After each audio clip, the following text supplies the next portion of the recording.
SDPIയുടെ ജനസേവനത്തെക്കുറിച്ച് ഇതര പാർട്ടികളിലെ നേതാക്കൾക്ക് പോലും തർക്കമില്ല.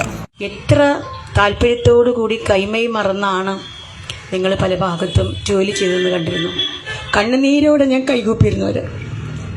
അത്രയേറെ നല്ല മനസ്സുള്ള കുറേ വ്യക്തികളാണ് ഈ നാടിനെ ഇത്രയും വലിയ ആഘാതത്തിൽ നിന്ന് കൈപിടിച്ച് കയറ്റിയത് എന്ന് പറയാതിരിക്കാനാവില്ല. ഞങ്ങളുടെ നാടിൻ്റെ കരുത്തനായ ഒരാളാണ് ശ്രീ റഫീഖ്. നിങ്ങൾ ചെയ്ത സേവനങ്ങൾ അത്ര മഹത്തരമാണ് എന്ന് ഞാൻ റഫീഖിനെ അറിയിച്ചിട്ടുണ്ടായിരുന്നു. അവർ ചെയ്ത പ്രവർത്തനങ്ങൾ എന്ന് പറഞ്ഞാൽ ആ പ്രളയം തുടങ്ങി അന്ന് മുതൽ ഈ നിമിഷം വരെ എല്ലാ മേഖലകളിലും ക്ലീനിങ് മുതൽ ജീവകാരുണ്യ പ്രവർത്തനങ്ങൾ മുതൽ എല്ലാ മേഖലയിലും അടിയന്തരമായിട്ടുള്ള നടപടികൾ സ്വീകരിച്ചുകൊണ്ടാണ് അവർ പോകുന്നത്. ഇന്നലെ തന്നെ അവർ 180ഓളം കിറ്റുകൾ വിതരണം ചെയ്തു. അതേ ദിവസം തന്നെ റോഡുകളൊക്കെ മുട്ടിന് ചെളിയായിട്ട് അതുപോലെ ചെളി കെട്ടി നിൽക്കുന്ന ഒരു സാഹചര്യം വന്നപ്പോൾ അവരുടെ കൃത്യമായിട്ടുള്ള ഇടപെടൽ കീവർമ്പ് പഞ്ചായത്തിനുള്ളത് കൊണ്ട് ഞങ്ങൾ പഞ്ചായത്ത് പ്രസിഡന്റ് എന്ന രീതിയിൽ ഞങ്ങൾക്കത് വളരെ സമാധാനം അല്ലെങ്കിൽ ഒരു സാന്ത്വനമായിട്ടാണ് ഞങ്ങൾക്കതിനെ പറയാൻ തന്നെ. നാട്ടുകാരെ ബാധിക്കുന്ന ഏത് പ്രശ്നം വന്നാലും ഒരു സാമ്പത്തിക ലാഭവും പ്രതീക്ഷിക്കാതെ കൈമെയ് മറന്ന് സഹായിക്കാൻ SDPI അല്ലാതെ മറ്റാരുണ്ട്? പലരും അതിനെ മൂടിവെക്കാൻ ശ്രമിച്ചു. പക്ഷേ പൊതുജനം അത് വിളിച്ചു പറയുന്നു.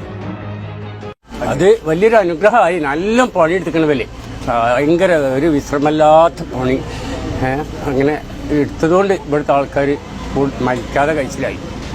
പ്രളയത്തിന്റെ സഹായത്തിൽ പോലും കൈയിട്ട് വാരാൻ മടിക്കാത്ത രാഷ്ട്രീയക്കാരുടെ നാട്ടിൽ SDPI മാത്രം വേറിട്ട് നിൽക്കുകയാണ്. എല്ലാ രാത്രി കളവുമുണ്ട്, പാർട്ടിക്കാർ കൊണ്ടുവച്ചു. ഇപ്പറയിടത്ത് അവരുടെ വീട്ടിൽ നിന്ന് 2 കൊല്ലം ഡ്രസ് എല്ലാ പാർട്ടികളും ഞാൻ ആ പാർട്ടിയല്ലേട്ടാ, ഞാൻ പറഞ്ഞാണ്. അവരില്ലെങ്കിൽ 5000 കണക്കിന് ആൾക്കാർ മരിച്ചുപോയാണ്. പരലോകപ്രീതി മാത്രം ആഗ്രഹിക്കുന്ന അവർ സോഷ്യൽ മീഡിയയിൽ പോസ്റ്റിടാനല്ല ജനസേവനം നടത്തുന്നതെന്ന് നാട്ടുകാർക്ക് നന്നായി അറിയാം. ഇവരുടെ കൂടെ ഞാനുണ്ടായിരുന്നു. പക്ഷേ യാതൊരുവിധ മീഡിയാസിലും ഇവരുടെ പ്രവർത്തനങ്ങളെ ഒന്നും ഞാൻ ഇതുവരെ കണ്ടിട്ടില്ല. പക്ഷെ ജനങ്ങളുടെ ഹൃദയങ്ങളിൽ ഇവർ എന്നും നിറഞ്ഞു നിൽക്കും.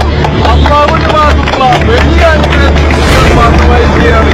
100 കണക്കിന് ആളുകളെയാണ് പല പല ഇടിഞ്ഞു പൊളിഞ്ഞു കിടക്കുന്ന വീടുകളുടെ ഉള്ളിൽ നിന്ന് രക്ഷിച്ചുകൊണ്ടത്. ഞാൻ അതിന് സാക്ഷിയാണ്. നാട്ടുകാരെന്നുള്ള മാഞ്ഞാലിക്കാരെ അല്ലെങ്കിൽ മാഞ്ഞാലി നാട്ടുകാരുടെ കട്ടക്ക് നിന്ന് അവരെക്കാളും കൂടുതൽ പ്രവർത്തിയും വീടുമറയിലെ SDPI സുഹൃത്തുക്കളാണ്. അപ്പൊ ഇവരോടുള്ള നന്ദി പറയാം.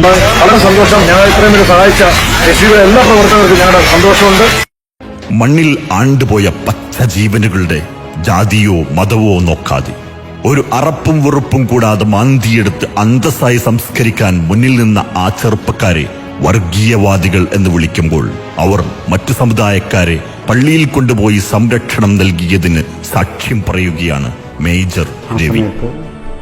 പള്ളിയിലായിരുന്നു ജലാലിന്റെ പള്ളിക്കകത്ത് കയറി കിടന്നിരുന്നത് 200ഓളം ഹിന്ദു ഫാമിലീസ്.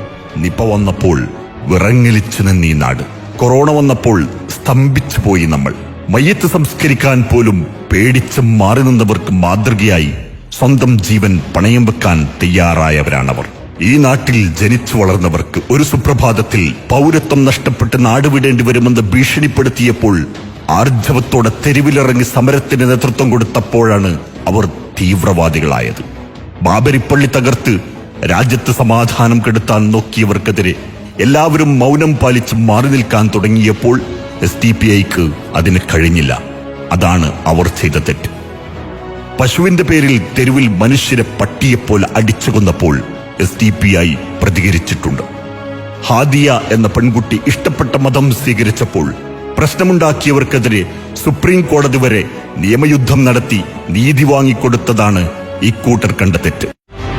കേരളത്തിലെ ജനങ്ങൾ ഇങ്ങ് ഡൽഹിയിൽ വന്ന് ഇങ്ങനെ ഒരു മാർച്ച് നടത്തേണ്ട സാഹചര്യം ഉണ്ടായി എന്ന് ഇതെല്ലാമാണ് നിങ്ങൾ കണ്ട തീവ്രവാദമെങ്കിൽ ആ ആരോപണങ്ങൾ ഈ നാട്ടുകാർ എന്നോ തള്ളിക്കളഞ്ഞതാണ് ബ്രോ.